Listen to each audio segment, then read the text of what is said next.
आंध्र प्रदेश की तरह आज उड़ीसा के शपथ ग्रहण समारोह में भी प्रधानमंत्री मोदी, उनके कई मंत्री, बीजेपी शासित राज्यों के मुख्यमंत्री और एनडीए के घटक दलों के नेता शामिल हुए।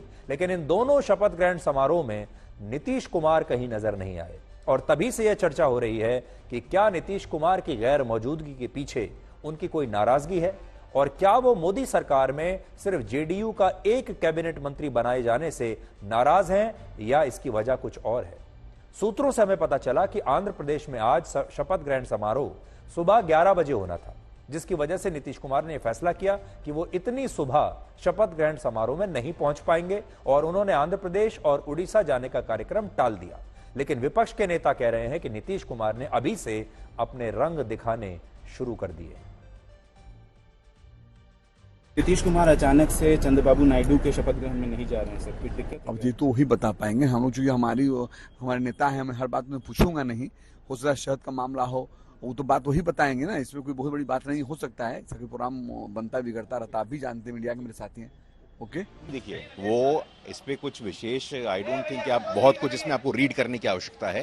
ये एक स्वाभाविक सी प्रक्रिया है, उनकी कुछ कमिटमेंट्स होंगे, स्टेट में कमिटमेंट्स होंगे, इस कारण वो नहीं जा पा रहे होंगे। इसमें अनावश्यक कुछ पॉलिटिकल रीडिंग्स में रीडिंग करने की जरूरत महसूस नहीं होती है कि अंदर खाने में सब कुछ ठीक नहीं चल रहा है और एनडीए के अंदर जो जूतम पैजार की स्थिति है वो कुछ दिनों बाद बाहर आ जाएगी।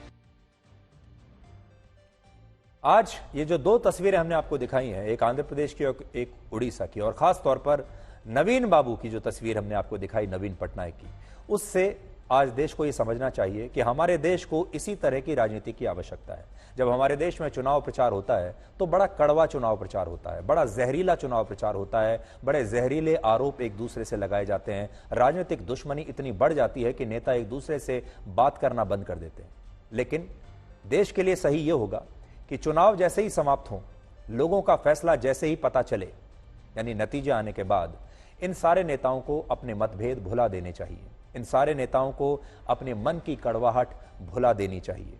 देखिए, देश में दो विचारधाराएं होती हैं, एक सत्ता पक्ष की और एक विपक्ष की। दोनों ही विचारधाराओं की जरूरत होती है देश को, क्योंकि वही देश का असली प्रतिनिधित्व है लोकतंत्र में। और इन दोनों विचारधारा को ही देश के लोगों ने अपना वोट भी दिया है, किसी को ज्यादा दिया है, किसी को कम दिया है, लेकिन दिया तो है ही।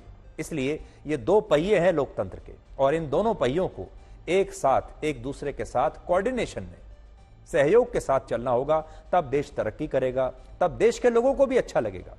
इसलिए आज हम राहुल गांधी को और सोनिया गांधी को भी ये कहना चाहेंगे कि गांधी परिवार को भी अब अपनी कड़वाहट भुलानी चाहिए। और उन्होंने प्रधानमंत्री मोदी को जो एक बार भी अभी तक बधाई नहीं दी है, तो एक तरफ तो ये एक उदाहरण मैं आपको दे रहा हूं कि बधाई तक नहीं दी, जबकि पाकिस्तान के प्रधानमंत्री ने भी बधाई दे दी, और दूसरी तरफ नवीन पटनायक जैसे नेता जो खुद चुनाव हारने के बाद भी वो जहरीले चुनाव प्रचार को भूल गए।